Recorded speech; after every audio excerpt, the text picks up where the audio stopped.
بسم الله الرحمن الرحیم. دا وخت مونږ بلال مسجد بیلا کې موجود یو. دا یونان کونسل تتانو باندې علاقه بیلا ده تحصیل کابل کې. دلته دا حادثه پیښه شوې ده. جومات ته په دې باندې په دې کې د دې مولوي صاحب چې دی هغه کور هم و. تاسو وینئ شاته چې دا راغورځېدلی دی او په دې کې یو ماشوم هم پاتې شوی ده او څه پکې زخمیان دي.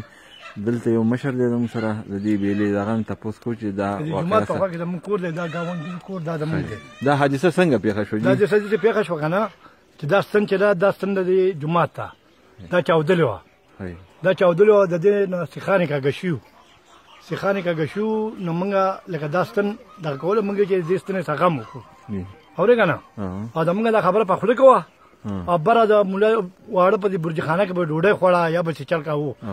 نو موږ چې کوم دا ښکته کسان ولاړو که نه دا د قدرت بچ کړو او د لپاسه دا کوم کسان چې راغلي دي دا پکې جوبل شوي دي او پکې مړه دا ټوله آبادي راغورځېدله. دا ټوله آبادي راغورځېدله.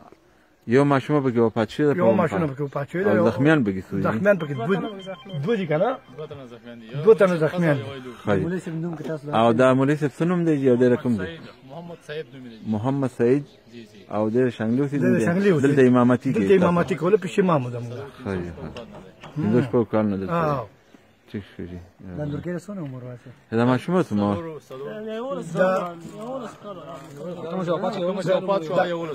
د 11 کالو. او کور والا هم زخمي شوي ده په دې کې. کور والا ډېر زخمي شوي ده. صحیح.